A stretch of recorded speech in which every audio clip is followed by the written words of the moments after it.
Warriors, welcome back to the channel. कैसे हैं आप सभी लोग? उम्मीद करता हूं आप सब बढ़िया होंगे और आपकी पढ़ाई भी बढ़िया चल रही होगी। कमेंट करके बता दीजिए कि आपका जोश कैसा है। और अगर ये वीडियो आप पहली बार देख रहे हैं तो ये चल रही है वॉरियर सीरीज, जहां क्लास 10 स्टूडेंट के लिए साइंस के हर एक चैप्टर के डिटेल्ड वन शॉट चैनल पे अपलोड किए जा रहे हैं। टारगेट सिर्फ यही है कि आपको जीरो से हीरो बनाया जाए, एकदम बेसिक से बोर्ड लेवल तक की तैयारी करा के। अगर चाहिए आपको इस चैप्टर या बाकी किसी भी चैप्टर के नोट्स और प्रैक्टिस शीट, तो यार टेलीग्राम चैनल ज्वाइन कर लीजिएगा। लिंक आपको डिस्क्रिप्शन में मिल जाएगी। अगर नहीं मिल रही तो पिछले किसी वीडियो के डिस्क्रिप्शन जाके आप चेक कर सकते हैं, वहां से टेलीग्राम चैनल ज्वाइन कर लीजिए and notes and practice sheet का मजा उठाइए। चैनल पे और भी काफी सारी प्लेलिस्ट्स हैं, जहां पर एक फाइट बैक सीरीज अपलोडेड है, मैथ्स की one shot series, similar content available है वहां पर, उसको जाकर आप देख सकते हैं। आज हम बात करने वाले हैं science class 10th NCERT chapter how do organism reproduce. तो चलिए स्टार्ट करते हैं एक इमेजिनेशन के साथ। इमेजिनेशन ये है कि सोचिए क्या होगा अगर कोई नया प्लांट ना उगे तो, क्या होगा अगर कोई नया एनिमल ना जन्म ले तो, क्या होगा अगर कोई ह्यूमन दूसरे नए ह्यूमन को बर्थ ना दे तो, क्या होगा? सोचो सोचो सोचो। जो भी आबादी अभी है, अब वो बढ़ने तो वाली नहीं है, क्योंकि नए ऑर्गेनिज्म आने तो वाले नहीं है। क्या होगा? जो अभी के हैं वो मर जाएंगे। बट ऐसा होता नहीं है ना। लाइफ मेंटेन्ड है। लाइफ मेंटेन्ड क्यों है अर्थ के ऊपर? क्यों लाइफ मेंटेन्ड है? यहां पर एक प्रोसेस रिस्पॉन्सिबल है इसके लिए। उस प्रोसेस का नाम क्या है? उस प्रोसेस का नाम है रिप्रोडक्शन। अब है क्या, चीजों को समझते हैं। चलिए इसको इन डिटेल में समझते हैं। भैया लिविंग थिंग क्या है? इवेंचुअली धीरे धीरे धीरे धीरे ओल्ड होते हैं और अल्टीमेटली वो क्या हो जाते हैं? मर जाते हैं। अगर आपको लाइफ को चलाना है अर्थ में, तो नए ऑर्गेनिज्म को बनना पड़ेगा, उन्हें उनको रिप्लेस करना पड़ेगा जो कि मर चुके हैं। अब ये जो प्रोसेस है जहां पर नए ऑर्गेनिज्म जन्म लेते हैं, उस प्रोसेस को क्या नाम दिया गया है? रिप्रोडक्शन नाम दिया गया है। क्या मैं ये कह सकता हूं कि रिप्रोडक्शन एक प्रोसेस है जिसमें नई लाइफ बन रही है, नए लिविंग थिंग बन रहे हैं? विदाउट रिप्रोडक्शन मैं क्या कह सकता हूं कि धीरे धीरे लाइफ जो है वो डिसअपियर हो जाएगी। क्या ये स्टेटमेंट सही है कि अगर रिप्रोडक्शन नहीं होगा तो लाइफ इवेंचुअली क्या होगी? डिसअपियर हो जाएगी, क्योंकि नए ऑर्गेनिज्म आ नहीं रहे, पुराने ऑर्गेनिज्म धीरे धीरे बूढ़े होते जा रहे हैं, अल्टीमेटली मरते जा रहे हैं, है ना। तो अगर भैया आपको लाइफ को मेंटेन रखना है तो आपको नए इंडिविजुअल को प्रोड्यूस करना पड़ेगा, और वो प्रोसेस क्या है? रिप्रोडक्शन। चलिए रिप्रोडक्शन क्या होता है, क्लियर है। अब रिप्रोडक्शन हर एक स्पीसीज का ना अलग एक तरीका होता है, यूनिक वे होता है। मेनली यहाँ दो कैटेगरी आपको देखने को मिलेगी टाइप्स ऑफ रिप्रोडक्शन में। पहला रहेगा आपका असेक्सुअल रिप्रोडक्शन और दूसरी टाइप आपकी रहेगी सेक्सुअल रिप्रोडक्शन। असेक्सुअल रिप्रोडक्शन में एक सिंगल ऑर्गेनिज्म जो है वो रिस्पॉन्सिबल होता है नए ऑर्गेनिज्म को जन्म देने में, और यहाँ पर कोई भी सेक्स सेल्स यानी कि गैमेट्स जो है, गैमेट्स क्या होता है इन डिटेल आगे समझेंगे, अभी ये समझिए सेक्स सेल्स होता है वो इन्वॉल्व नहीं होते हैं। फॉर एग्जाम्पल अमीबा, अमीबा में असेक्सुअल रिप्रोडक्शन होता है, वहां पर बाइनरी फिजन होता है, यानी कि एक जो पेरेंट ऑर्गेनिज्म है वो दो डॉटर्स सेल्स में टूट जाता है और आपको दो नए इवेंचुअली दो नए अमीबा मिल रहे होते हैं। अब ये जो फिजन है, फिजन यानी कि टूटना दो नए ऑर्गेनिजम्स में, है ना। अब इस फिजन में यहां पर दो टाइप के फिजन हो जाते हैं। एक हो जाता है बाइनरी फिजन और दूसरा क्या हो जाता है यहां पर? बाइनरी फिजन हो जाता है और दूसरा क्या हो जाता है? मल्टीपल फिजन हो जाता है। इसको इन डिटेल समझेंगे, फ्यूजन क्या होता है इसको इन डिटेल समझेंगे। अभी के लिए असेक्सुअल रिप्रोडक्शन में बस आपको इतना ही समझना है कि भैया असेक्सुअल रिप्रोडक्शन क्या होता है। ये एक ऐसा टाइप है रिप्रोडक्शन का जहां पर एक ऑर्गेनिज्म इन्वॉल्व होता है और यहाँ पर एक ही ऑर्गेनिज्म रिस्पॉन्सिबल है नए ऑर्गेनिज्म को बर्थ देने के लिए। और एक और चीज, यहाँ पर मेल या फीमेल जो गैमेट्स होते हैं, है ना, जो सेक्स सेल्स होते हैं वो इन्वॉल्व नहीं होते हैं। क्या ये चीज़ क्लियर है कि अगर एक ही ऑर्गेनिज्म होगा तो मेल फीमेल अलग से कहाँ से गैमेट लाओगे, है ना। सेक्सुअल रिप्रोडक्शन की बात करते हैं, जो मैंने मेल फीमेल गैमेट की बात की थी वो सेक्सुअल रिप्रोडक्शन का पार्ट है। यहाँ पर क्या होता है कि भैया एक मेल होता है, फीमेल होता है, male gamete female gamete fuse होते हैं, जाइगोट बनता है ना, और नए ऑर्गेनिज्म का जन्म होता है। ठीक है, जैसे ह्यूमंस की अगर आप बात कर लो तो मैंने अभी कहा स्पर्म जो होते हैं ओवा के साथ फ्यूज होकर जाइगोट बनाते हैं और इवेंचुअली हमें बेबी मिलता है। यानी कि सेक्सुअल रिप्रोडक्शन एक ऐसा प्रोसेस है जहां पर नया ऑर्गेनिज्म जन्म ले रहा है, पुराने जो कंबाइनिंग जो सेक्स सेल्स है, female sex cells and male sex cells, वो कंबाइन करेंगे और जाइगोट बनेगा और अल्टीमेटली उस जाइगोट से क्या होगा, नया ऑर्गेनिज्म आपको मिल रहा होगा। अब बात करते हैं असेक्सुअल रिप्रोडक्शन के टाइप की। असेक्सुअल रिप्रोडक्शन क्या है? एक प्रोसेस जहां पर नया ऑर्गेनिज्म जन्म ले रहा है सिंगल पेरेंट से, है ना, और वहां पर सेक्स सेल्स का इन्वॉल्वमेंट नहीं है। 6 टाइप्स देखने थे हमें यहाँ पर। फिशन, जिसके बारे में हल्का हल्का मैंने आपको आइडिया दे दिया है। Budding, spore formation, regeneration, fragmentation and vegetative propagation. बात फिशन से स्टार्ट होगी। फिशन क्या होता है? एक ऐसा असेक्सुअल रिप्रोडक्शन का टाइप होता है जहां पर सिंगल सेल ऑर्गेनिज्म, ध्यान से सुनिएगा, सिंगल सेल ऑर्गेनिज्म स्प्लिट होते हैं और नए ऑर्गेनिज्म बनाते हैं। ये किन किन यूनिसेलुलर ऑर्गेनिजम्स में हो रहा होता है? अमीबा में, पैरामीशियम में, लेishmania में और काफ़ी सारे बैक्टीरिया में। जैसा कि बताया था 2 टाइप होते हैं फिशन के, बाइनरी एंड मल्टीपल। बाइनरी में पेरेंट ऑर्गेनिज्म 2 आइडेंटिकल ऑफस्प्रिंग्स में टूटेगा।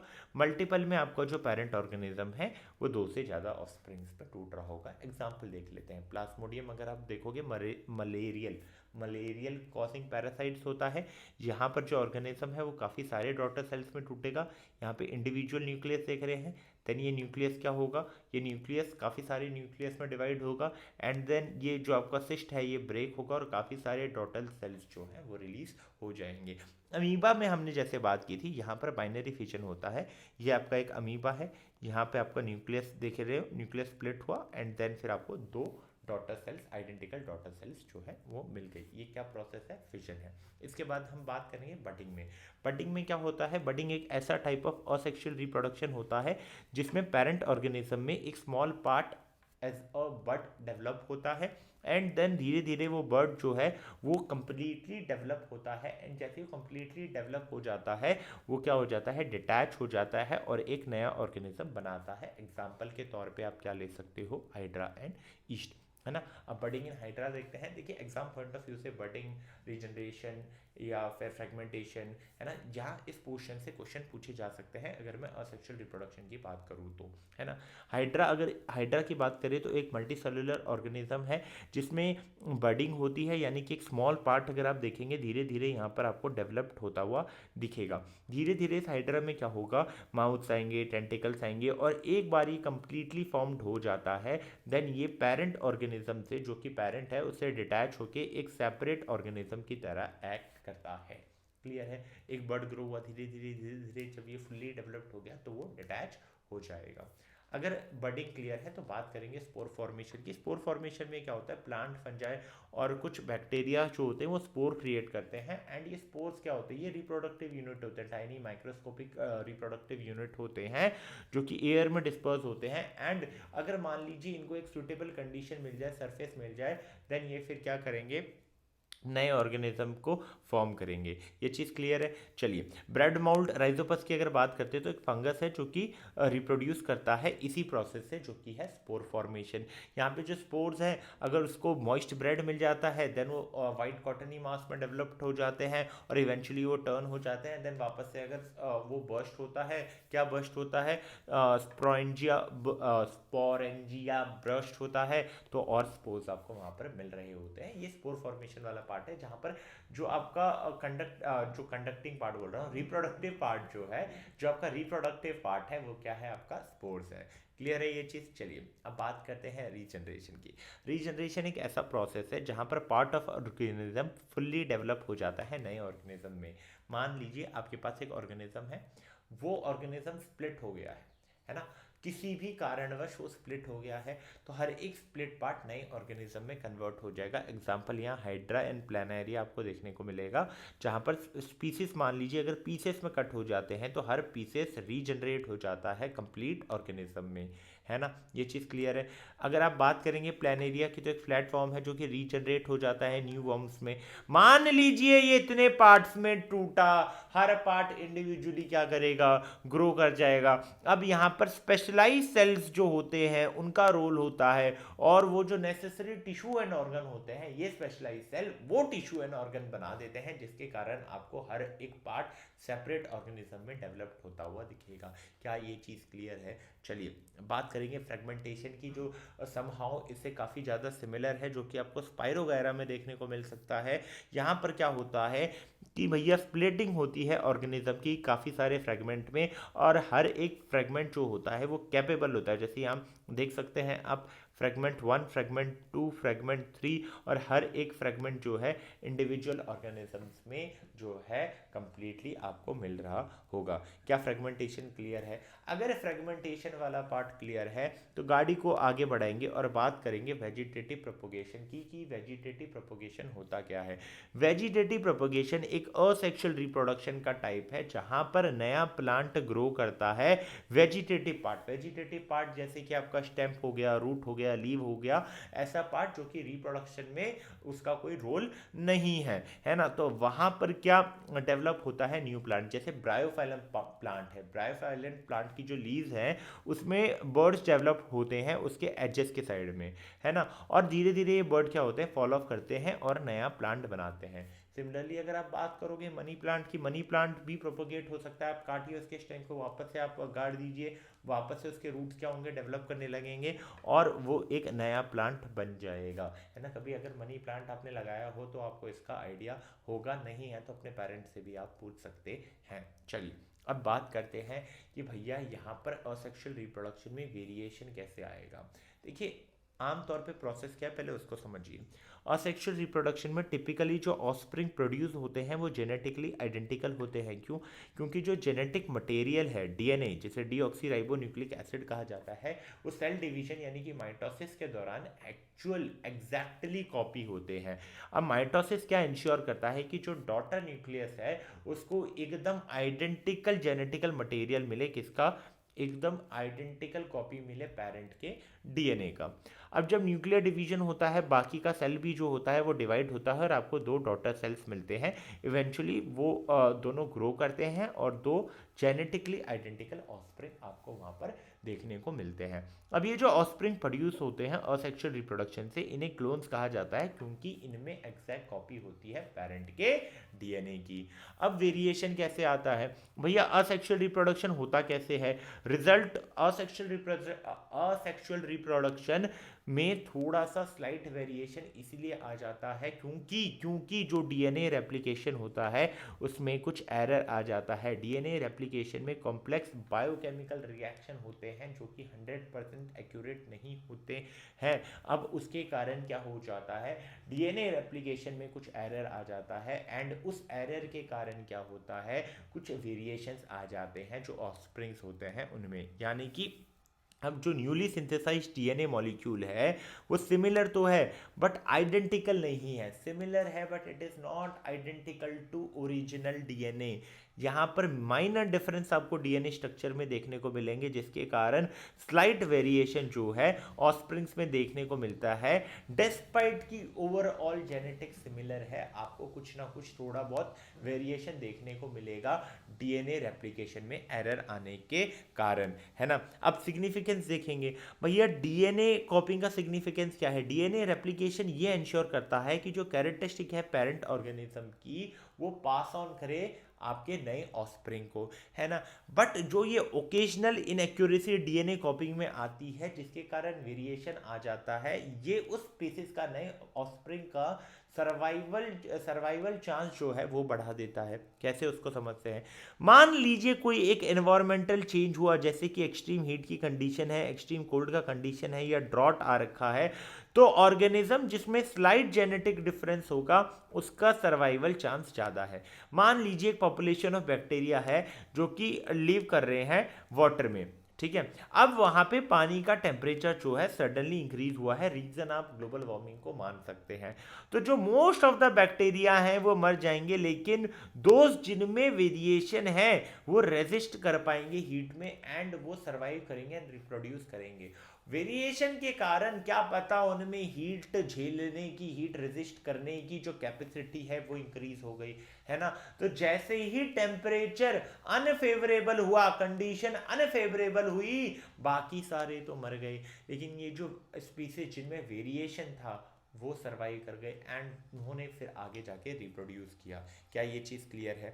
अब अगर ये चीज़ क्लियर है तो अब हम लोग शिफ्ट करेंगे सेक्सुअल रिप्रोडक्शन में। क्या होता है वो तो हमने पढ़ लिया था।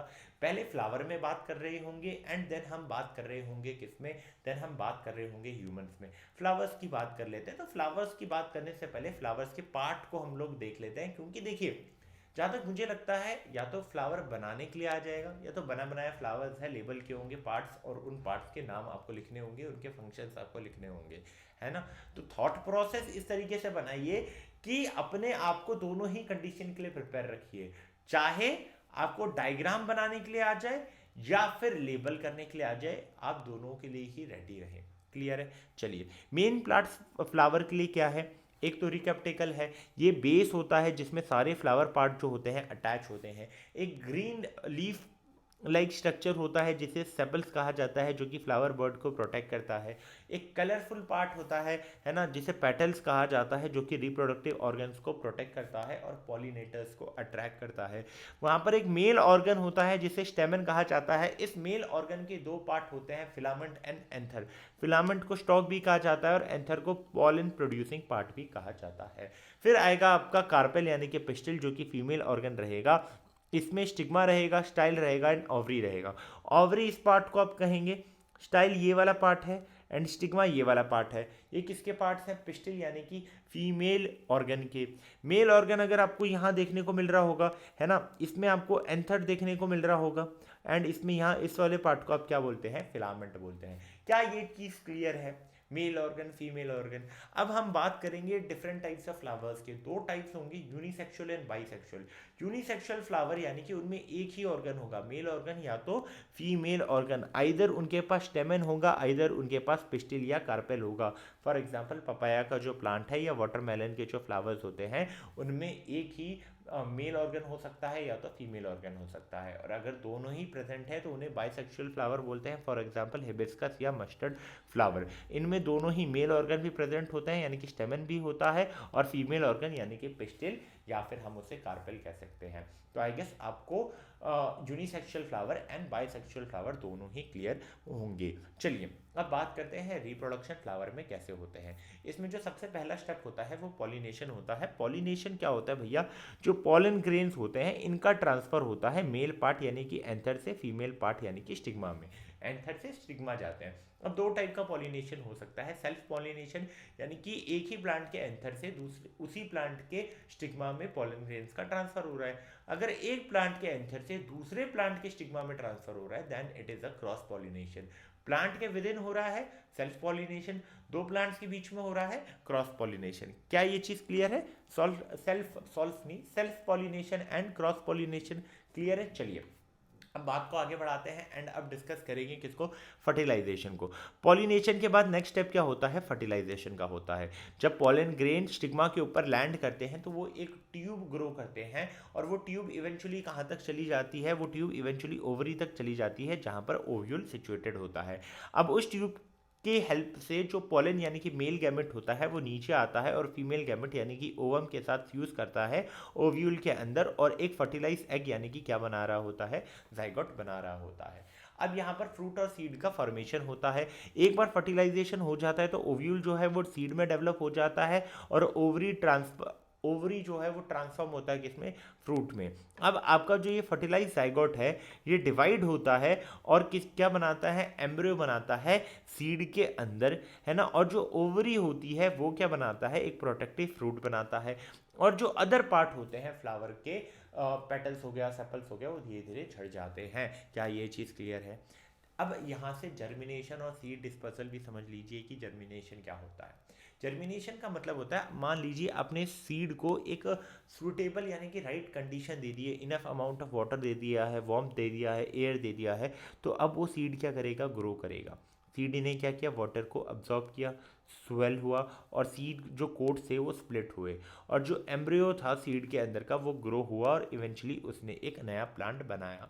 जो फर्स्ट पार्ट इमर्ज होता है वो होता है रेडिकल, है ना। वो रेडिकल क्या बनाता है, रूट बनाता है। और जो प्लूमूल है यानी कि जो सेकंड पार्ट ग्रो हो रहा है वो क्या बनाता है, शूट बनाता है। जैसे जैसे शूट ग्रो होता है फिर उसके बाद लीव्स भी ग्रो होंगी, और एक बार अगर लीव्स ग्रो हो गई यानी कि plant is capable of doing photosynthesis, यानी कि अब प्लांट अपना खाना खुद बना सकता है। इसके बाद बात करेंगे सीड डिस्पर्जल की। सीड डिस्पर्जल क्या होता है, जब सीड डिस्पर्स्ड होते हैं पेरेंट प्लांट से नए लोकेशन पे, अलग अलग तरीके हो सकते हैं। तो सीड जो है अगर वो सुटेबल एनवायरनमेंट में लैंड करते हैं तो वो फिर जो साइकिल ऑफ जर्मिनेशन है, जो जर्मिनेशन अभी पढ़ा, वो साइकिल फिर चालू हो जाती है। एंड वहाँ से फिर वो प्रोसेस जो होती है रिप्रोडक्शन की वापस से स्टार्ट हो जाती है। आई होप जो प्लांट में पूरा प्रोसेस होगा फ्रॉम स्टार्टिंग, प्लांट का पार्ट्स, उसमें जो रिप्रोडक्शन के हर एक स्टेप्स हैं वो आपको क्लियर हो गए होंगे।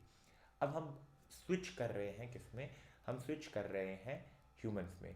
अब जैसे हम ह्यूमंस में स्विच कर रहे हैं वैसे ही एक ट्रांजिशनल फेज होता है ह्यूमंस की लाइफ में। जब 13 से 19 साल का एक ट्रांजिशनल फेज होता है, वहाँ पर आपको अपनी बॉडी में काफ़ी सारे चेंजेस ऑब्जर्व करने को, देखने को मिलेंगे। और वो जो ऑब्जर्व है वो फिजिकल लेवल पे हो सकते हैं, इमोशनल लेवल पे हो सकते हैं, साइकोलॉजिकल लेवल पे हो सकते हैं। काफ़ी सारे रैपिड चेंजेस आपको देखने को मिल सकते हैं। एज क्या होगी, टिपिकली 10 से 19 साल के बीच में होगी, यानी कि आपका चाइल्डहुड भी नहीं होगा और आपका अडल्टहुड भी नहीं होगा। उसके बीच की जो मिड एज होती है वो आपकी एज ऑफ एडोलसेंस होती है, जहाँ पर आपकी बॉडी को काफ़ी सारे रैपिड चेंजेस ऑब्जर्व करने को मिल सकते हैं, है ना। प्यूबर्टी उसी में से एक फेज होता है जहाँ पर बॉडी सिग्निफिकेंट चेंज देख रही होती है एंड सेक्सुअली मैच्योर हो रही होती है एंड कैपेबल हो जाती है किसके लिए, रिप्रोडक्शन के लिए। ये कैसा फेज है भैया, ये वैसा फेज है जहाँ पर बॉडी कैपेबल हो रही है रिप्रोडक्शन के लिए। अब जो प्यूबर्टी की एज होती है वो डिफरेंट हो सकती है ना, इंडिविजुअल टू इंडिविजुअल वैरी करती है। बट जनरली अगर गर्ल्स की बात करें तो 10 से 12 साल पे प्यूबर्टी का ऑनसेट हो जाता है। बॉयज़ में ये एज 13 से 14 साल की होती है, जनरल एज है। ऐसा नहीं है कि 13 और 14 में ही होगी, किसी में जल्दी भी हो सकती है, किसी में थोड़ी लेट भी हो सकती है, डिपेंड करता है इंडिविजुअल टू इंडिविजुअल। चलिए, अब प्यूबर्टी में होता क्या है, हार्मोनल चेंजेस होते हैं, है ना। हार्मोनल चेंजेस होता है, अगर मैं बॉयज़ की बात करूँ तो बॉयज़ में टेस्टीज प्रोड्यूस हो जाती है।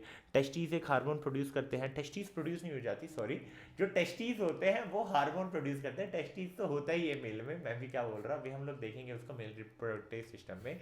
टेस्टीज क्या होता है, टेस्टीज ना टेस्टोस्टेरोन को प्रोड्यूस करते हैं। अब ये जो टेस्टोस्टेरोन है ये रिस्पॉन्सिबल होते हैं फिजिकल और जो भी रिप्रोडक्टिव चेंजेस हो रहे होते हैं लड़कों में, उसके लिए ये हार्मोन रिस्पॉन्सिबल होता है। गर्ल्स की अगर बात करेंगे, प्रोजेस्टेरोन एंड ओस्ट्रोजन, दो हार्मोन ये रिलीज करेंगे जो कि रिप्रोडक्टिव डेवलपमेंट को कंट्रोल करेंगे। क्या ये चीज़ क्लियर है। और ये हार्मोन कौन रिलीज कर रहा होगा, ओवरी। मीन्स चाइल्ड में, मेल में आपका होगा टेस्टीज और फीमेल में आपका होगा ओवरीज, क्लियर है, जो कि हार्मोन्स को प्रोड्यूस कर रहा होगा। गर्ल्स में क्या क्या चेंजेस आ रहे होंगे भैया, आपको जो ब्रेस्ट होगा उसका डेवलपमेंट और एनलार्जमेंट आपको देखने को मिलेगा, है ना। जो आपकी हिप्स हैं वहाँ पर फैट का डिपोजिशन होगा, और जो हिप्स और थाई वाला एरिया है वो ब्रॉड हो रहा होगा। बॉडी हेयर अंडर आर्म्स में और प्यूबिक रीजन्स में आ रहे होंगे, है ना। मेंस्ट्रुएशन साइकिल्स, यानी कि जो ओवरीज होती है वो एग रिलीज करेंगी। ये चीज़ क्या होती है, मेंस्ट्रुअल साइकिल क्या होती है, इसको इन डिटेल में समझेंगे। बट अभी इतना समझिए कि गर्ल्स में प्यूबर्टी के साथ साथ क्या होता है, मेंस्ट्रुएशन साइकिल स्टार्ट हो जाती है। वॉइस में अगर चेंजेस की बात करूँगा तो आवाज़ जो है वो भारी होने लग जाती है ना, वॉइस डीपर हो जाती है। वहीं पे बात करेंगे अगर बालों की, तो मूंछ आने लगेगी, दाढ़ी आने लगेगी, ठीक है। और जो प्राइवेट पार्ट्स हैं वहाँ पर आपके आर्मपिट्स हो गए और भी एरियाज हो गए, वहाँ पर आपके बाल उगने लगेंगे, है ना।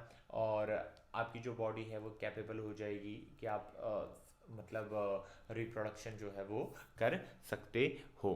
क्या ये चीज़ क्लियर है। अब हम बात करेंगे सेक्सुअल रिप्रोडक्शन ह्यूमन में, है ना। सेक्सुअल रिप्रोडक्शन एक बायोलॉजिकल प्रोसेस है जिसके कारण नए इंडिविजुअल जो हैं वो प्रोड्यूस होते हैं। यहाँ पर आपको फ्यूजन देखने को मिलेगा स्पेशलाइज्ड रिप्रोडक्टिव सेल्स का, जिन्हें आपने गैमेट कहा है। सेक्सुअल रिप्रोडक्शन जो है वो जेनेटिक वेरिएशन को ऑफस्प्रिंग में इंश्योर करता है और उसके सर्वाइवल चांस, ये हमने असेक्सुअल वाले पार्ट में भी देखा था कि जो वेरिएशन आता है रिप्रोडक्शन के दौरान वो जो ऑफस्प्रिंग है उसके सर्वाइवल चांस को बढ़ा देता है, बिकॉज उसमें वेरिएशन है। तो अगर कुछ भी चेंज आता है एनवायरनमेंट में तो चांसेस ज़्यादा हैं कि जो नया ऑफस्प्रिंग है उस चेंज को विथस्टैंड या रेजिस्ट कर जाए। क्या ये चीज़ क्लियर है। अब बात कर लेते हैं गैमेट क्या होता है, फर्टिलाइजेशन क्या होता है। गैमेट एक स्पेशल रिप्रोडक्टिव सेल्स होते हैं जो कि सेक्सुअल रिप्रोडक्शन में यूज होते हैं। यहाँ पर मेल गैमेट को अपने स्पर्म का नाम दिया गया है, फीमेल गैमेट को अपने ओवम का नाम दिया गया है जो कि एग होता है। दोनों ही सिंगल सेल्स होते हैं। स्पर्म जो होते हैं स्मॉलर होते हैं लेकिन वो मूव कर सकते हैं, लेकिन ओवम जो होते हैं वो लार्ज होते हैं और वो इमोबाइल यानी कि मूव नहीं कर सकते। स्पर्म एंड ओवम दोनों में जेनेटिक मटेरियल होता है, क्रोमोसोम होता है जो कि फर्टिलाइजेशन के लिए जरूरी होता है। अब जब फर्टिलाइजेशन वर्ड आ ही चुका है तो चलिए इसको इन डिटेल समझ लेते हैं कि ये फर्टिलाइजेशन होता क्या है। फर्टिलाइजेशन एक प्रोसेस है जहाँ से एक स्पर्म और ओवम फ्यूज होकर जाइगोट बनाते हैं। इस प्रोसेस को फर्टिलाइजेशन कहा जाता है। जाइगोट के अंदर नॉर्मल नंबर ऑफ क्रोमोसोम्स ही होते हैं। ऐसा होता है इंडिविजुअल में 46 होते हैं, तो हम ये सोचते हैं 46 कंबाइन होकर ज़्यादा हो जाएंगे, बट ऐसा नहीं होता। जाइगोट में भी 46 ही होते हैं। क्यों भैया, जो गैमेट्स होते हैं ना उसमें हाफ ही होते हैं, 23 ही क्रोमोसोम्स होते हैं, मेल गैमेट में भी फीमेल गैमेट में भी। तो कंबाइन होंगे तो जाके आपका 46 पूरे होंगे। तो जो फर्टिलाइज एग और जाइगोट होगा वो इवेंचुअली ग्रो करेगा और नया ऑर्गेनिज्म बना रहा होगा। अब यहाँ पर दो टाइप के फर्टिलाइजेशन आपको देखने को मिलेंगे, इंटरनल एंड एक्सटर्नल। अब इंटरनल फर्टिलाइजेशन जो होता है वो फीमेल बॉडी के अंदर देखने को मिलता है। जो मैमल्स में, ह्यूमंस में आपको ये चीज़ें देखने को मिल जाएगी, बर्ड्स में देखने को मिल जाएगी, रेप्टाइल्स में देखने को मिल जाएगी, जहाँ पर एक मेल जो है वो स्पर्म ट्रांसफर करेगा फीमेल की बॉडी में मेटिंग के दौरान। ठीक है, ये चीज़ क्लियर है। चलिए बढ़िया। एक्सटर्नल फर्टिलाइजेशन में क्या होता है? एक्सटर्नल फर्टिलाइजेशन में ये फीमेल की बॉडी में नहीं, उनकी बॉडी के बाहर होता है और ये एम्फीबियन जैसे फ्रॉग और फिश में देखने को मिलेगा, फ्रॉग में देखने को मिलेगा और फिश में देखने को मिलेगा। अब इसमें क्या होता है, एनिमल जो है एग और स्पर्म बॉडी के बाहर ही वाटर में रिलीज कर देते हैं और वहीं पे फर्टिलाइजेशन होता है। ये चीज़ क्लियर है। Well and good. अब एडवांटेज क्या है?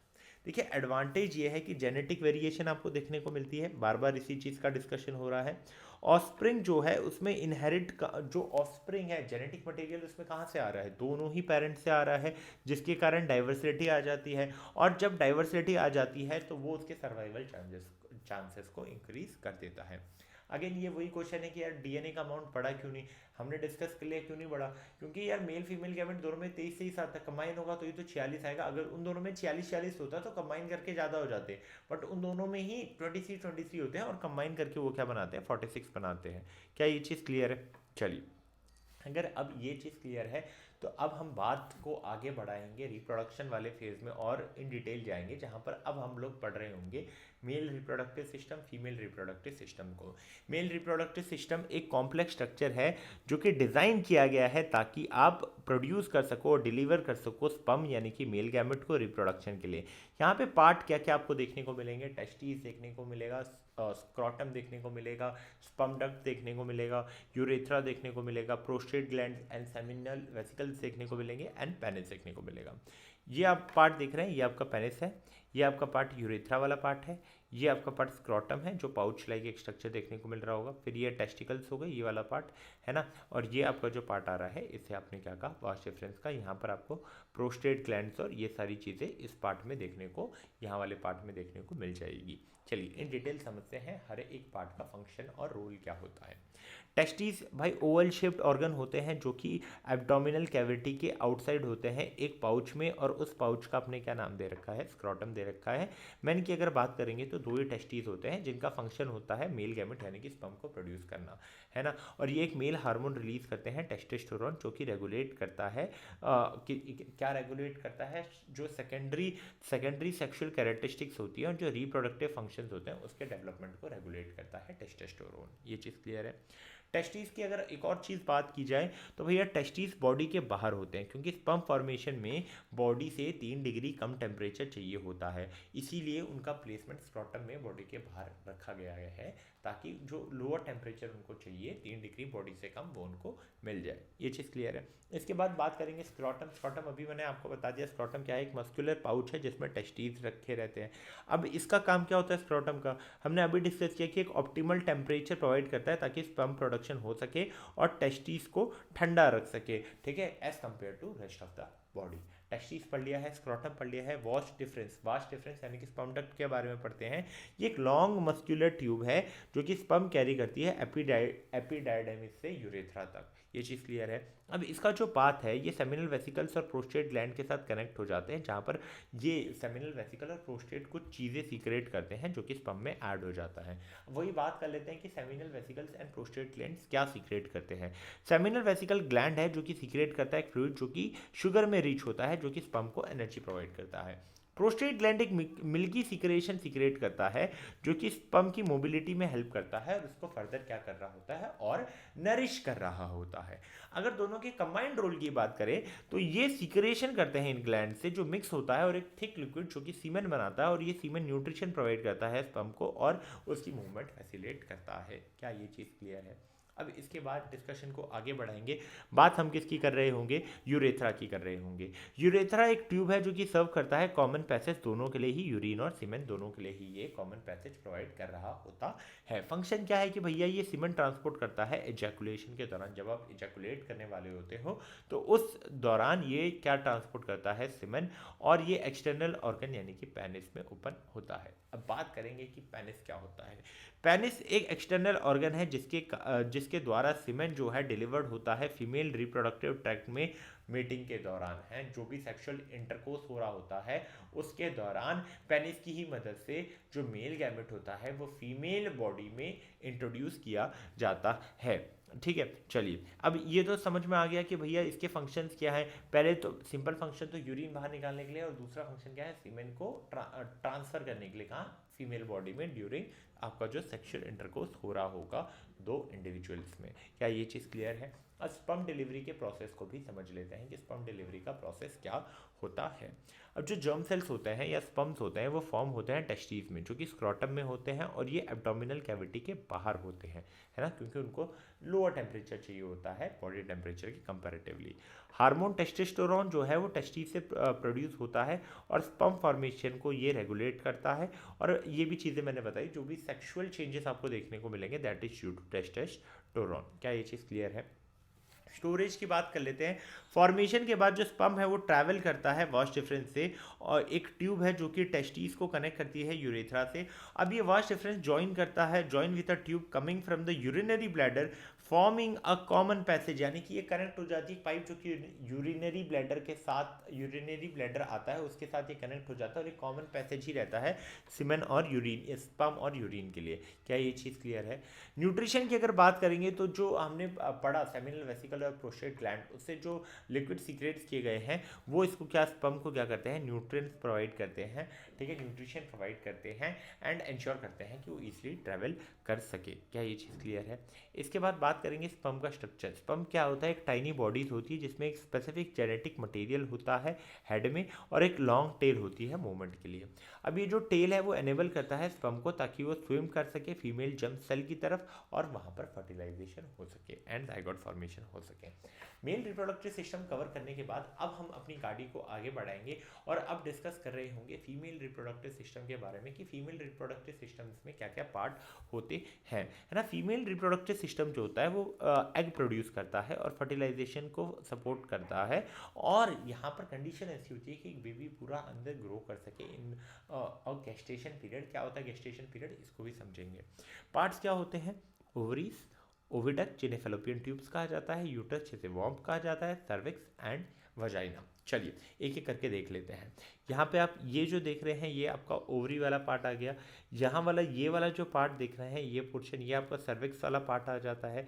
ठीक है, ये आपका ओवरी वाला पार्ट आ जाता है, एंड ये आप देखोगे तो ये फैलोपियन ट्यूब आ जाता है। ये जो चीज़ें हैं ये आपकी क्या हो गई? फैलोपियन ट्यूब हो गई। तो कुछ ऐसा आपका फीमेल रिप्रोडक्टिव सिस्टम देखने को मिलेगा। एंड अगेन दोनों ही चीज़ आपको आनी चाहिए, लेबलिंग एंड ड्राइंग बनाना। चलिए ओवरीज की बात करते हैं। तो ओवरीज ओवल शेप्ड ऑर्गन्स होते हैं जो कि एब्डोमिनल कैविटी के अंदर रहते हैं किडनी के पास, एंड वुमेन के पास भी 2 ओवरी होती है जैसे मेन के पास 2 टेस्टिस होते हैं, है ना। अब इसमें थाउजेंड्स ऑफ फॉलिसेल्स होते हैं जो कि क्या है? अनरिप एग्स हैं। ठीक है, अंडे हैं। अब प्यूबर्टी के दौरान ये जो फॉलिसेल्स है ये मैच्योर होते हैं राइप एग्स में, और ये फर्टिलाइजेशन के लिए ज़रूरी होता है। फंक्शन क्या है? इन्होंने फीमेल सेक्स सेल्स यानी कि गैमेट, ओवा और एग्स को प्रोड्यूस किया। तो फीमेल क्या करेंगी, सीक्रेट करेंगी फीमेल सेक्स हार्मोन्स। यहाँ पर 2 हार्मोन्स होते हैं जिनके अपने अपने फंक्शंस होते हैं, जो कि हमने अभी थोड़ी देर पहले ही आपको बताया था।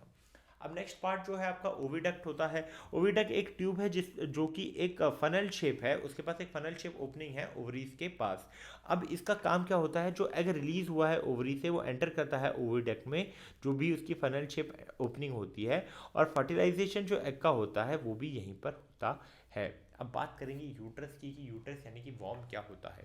यूट्रस एक बैग लाइक मस्कुलर ऑर्गन होता है जो कि लोकेटेड होता है सेंटर ऑफ रिप्रोडक्टिव सिस्टम में, और ये स्पेस प्रोवाइड करता है ग्रोथ के लिए, डेवलपमेंट के लिए and fertilize egg into baby के लिए, है ना। जो फर्टिलाइज एग का जो कन्वर्जन हो रहा है बेबी में, उसमें हेल्प करता है। कौन हेल्प करता है, यूट्रस यानी कि वॉर्म हेल्प करता है। सर्विक्स की बात करेंगे। सर्विक्स क्या होता है, एक नैरो ओपनिंग होती है जो कि lower end of the uterus में है, जो कि कनेक्ट करती है यूट्रस को वजाइना से। वजाइना क्या होता है भैया, वजाइना एक पैसेज होता है जो कि सर्विक्स को कनेक्ट करता है ना। ये वजाइना ही सबसे पहले स्पर्म जो है सेक्सुअल इंटरकोर्स के दौरान स्पर्म जो है वजाइना में ही आपको मिलता है, और ये एक बर्थ कैनाल की तरह भी एक्ट करता है, through which the baby is born after the development inside the uterus. अब जो आपका वेजाइनल ओपनिंग होगा और यूरेथ्रा होगा वो फीमेल में सेपरेट नहीं होता। वेजाइनल ओपनिंग और यूरेथ्रा जो होता है वो फीमेल में सेम देखने को नहीं मिलता है। क्या ये चीज़ क्लियर है? अगर ये चीज़ क्लियर है तो अब हम बात कर रहे होंगे कि ह्यूमंस में सेक्सुअल रिप्रोडक्शन कैसे होता है। तो यहाँ पे सबसे पहले मेल गैमेट यानी कि स्पर्म प्रोड्यूस होता है। स्पर्म जो होता है छोटा होता है और कैपेबल होता है इन मूविंग। उसके पास एक लॉन्ग टेल होती है जिसे क्या नाम दिया गया है, फ्लैजिलम, जो कि मूवमेंट सपोर्ट करता है। फीमेल गैमेट जो कि ओवर एग है वो प्रोड्यूस होती है फीमेल की बॉडी में, है ना, और वो काफ़ी बड़ी होती है एज कम्पेयर टू स्पर्म, और उसमें काफ़ी मात्रा में क्या होता है, साइटोप्लाज्म होता है। अब बात करेंगे रिप्रोडक्शन की, यानी कि दोनों का कॉम्बिनेशन हुआ और क्या बना, जाइगोट फॉर्मेशन हुआ। अब जब जाइगोट बना है, अब जाइगोट इस प्रोसेस को जो फर्टिलाइजेशन हुआ एग का, उसको आपने क्या बोला, फर्टिलाइजेशन जो ऑफ एग हुआ उसके कारण क्या बना, जाइगोट बना। अब जाइगोट का डेवलपमेंट कैसे होगा, जाइगोट है वो रिपीटेड सेल डिवीजन अंडरगो करता है और एक क्लस्टर बना लेता है सेल्स का, और इवेंचुअली वो एम्ब्रियो में डेवलप हो जाता है, और जो एम्ब्रियो है देन वो ग्रो करता है और क्या बनाता है, बेबीज बना देता है। क्या ये चीज़ क्लियर है? चलिए अगर ये चीज़ क्लियर है तो आगे बढ़ते हैं।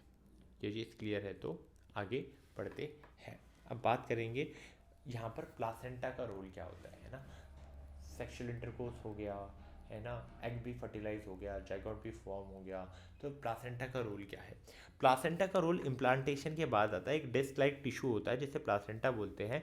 ये यूट्रीन जो वॉल होती है और एम्ब्रियो होता है उनके बीच में फॉर्म हो जाती है। इसके पीछे का रीज़न क्या है? लिंक की तरह एक्ट करता है ना, और किस में हेल्प करता है, फोर्टस के डेवलपमेंट में। क्या ये चीज़ क्लियर है? प्लासेंटा का रोल क्या होता है? प्लासेंटा का रोल होता है ताकि वो न्यूट्रिएंट सप्लाई कर सके फोर्टस को, और ऑक्सीजन ट्रांसपोर्ट कर सके, जो भी वेस्ट है उसको फोर्टस से रिमूव कर सके। जो एक्सचेंज ऑफ सब्सटेंस हो रहा होता है blood vessel of the embryo and mother के बीच में, ब्लड वेजल और एम्ब्रियो के बीच में जो एक्सचेंज हो रहा होता है वो क्लोज होता है, बट ये लोग डायरेक्टली कनेक्टेड नहीं होते हैं। क्या चीज़ क्लियर है?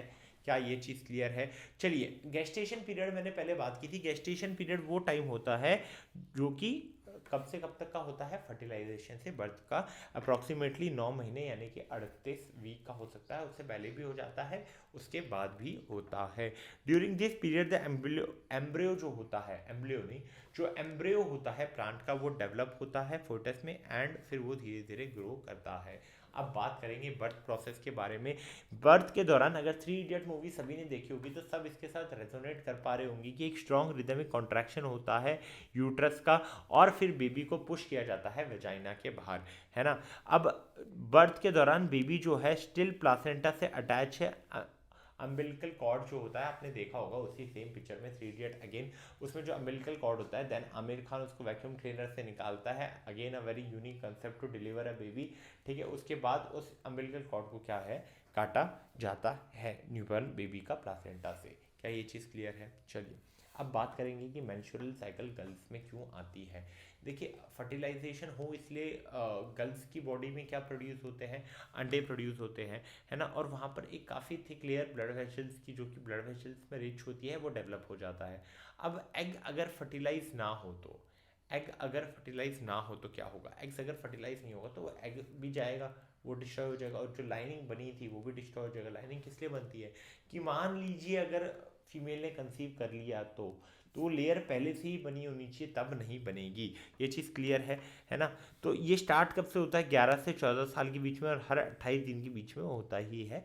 ठीक है, ये चीज़ कॉमन है कि हर गर्ल्स में मेंस्ट्रुअल साइकिल आपको देखने को मिलेगी। ओव्यूलेशन रिलीज होता है एग का कब, ओवरी से। कहाँ से, ओवरी से। ठीक है, ovulation is the release of an egg, कहाँ से रिलीज हो रहा है, ओवरी से। दिस हैपन्स, अब इसकी जनरल जो टेंटेटिव डेट है वो 14 से 28 दिन के बीच में है ना। 14 से 28 दिन के बीच में आपको मेंस्ट्रुएशन आ सकता है। ठीक है, मेंस्ट्रुएशन आ सकता है। द एग जो है वो ट्रैवल करती है फेलोपियन टिप से, और इसको फिर हम लोग बाद में इन डिटेल डिस्कस कर रहे होंगे, है ना। बिफोर ओव्यूलेशन जो यूट्रस है वो अपने आप को प्रिपेयर कर लेता है फर्टिलाइजेशन के लिए। वो काफ़ी सारे ब्लड वेजल्स वहाँ पर थिक और सॉफ्ट लाइनिंग फॉर्म करता है ब्लड वेजल्स की, ताकि उस एम्ब्रियो को क्या कर सके, अगर बना तो उसे नरिश कर सके। क्या ये चीज़ क्लियर है। अब क्या होगा जब एग फर्टिलाइज नहीं होगा, क्या होगा जब एग फर्टिलाइज नहीं होगा, जब एग फर्टिलाइज ही नहीं हुआ, एग जब फर्टिलाइज ही नहीं हुआ तो फिर क्या हुआ, जो ये लाइनिंग है, ठीक है, लाइनिंग जो प्रोवाइड की गई है फिर वो ब्रेक डाउन होगी, और वो ब्रेक डाउन होगी तो वो as a form of blood जो है वो वजाइना से निकल रहा होगा।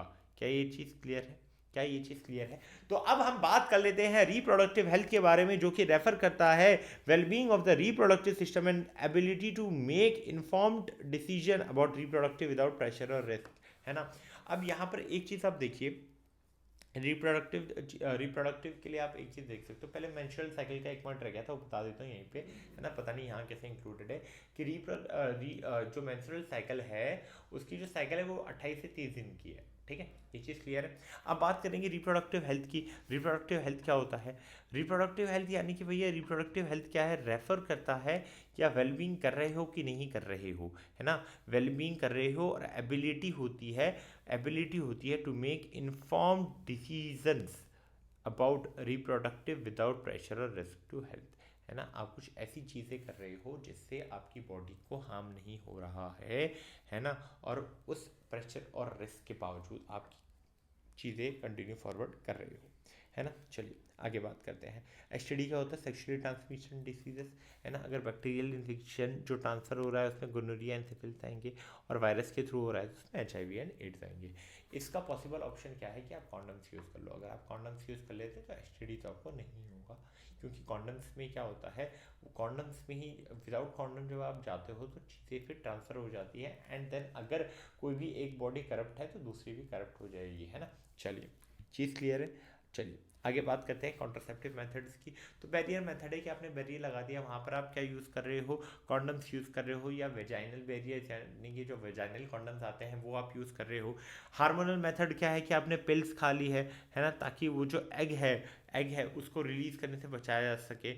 या तो साइड इफेक्ट अगर आपको देखना है तो आपको दोनों ही मिल सकते हैं, हार्मोनल्स एंड इम्बैलेंस। क्या ये चीज़ क्लियर है। चलिए कॉन्ट्रासेप्टिव मेथड्स हमारे पास क्या अवेलेबल है, कॉपर टी अवेलेबल है ना, जो फीमेल्स यूज़ करेंगी। उसके बाद सर्जिकल मेथड में हमारे पास वैसेक्टोमी एंड ट्यूबेक्टोमी है। वैसेक्टोमी में हम मेल के स्पर्म को ब्लॉक करते हैं, और ट्यूबेक्टोमी में हम फीमेल का जो सिस्टम होता है एग ट्रांसफ़र करने का उसे ब्लॉक कर दिया जाता है। क्लियर है।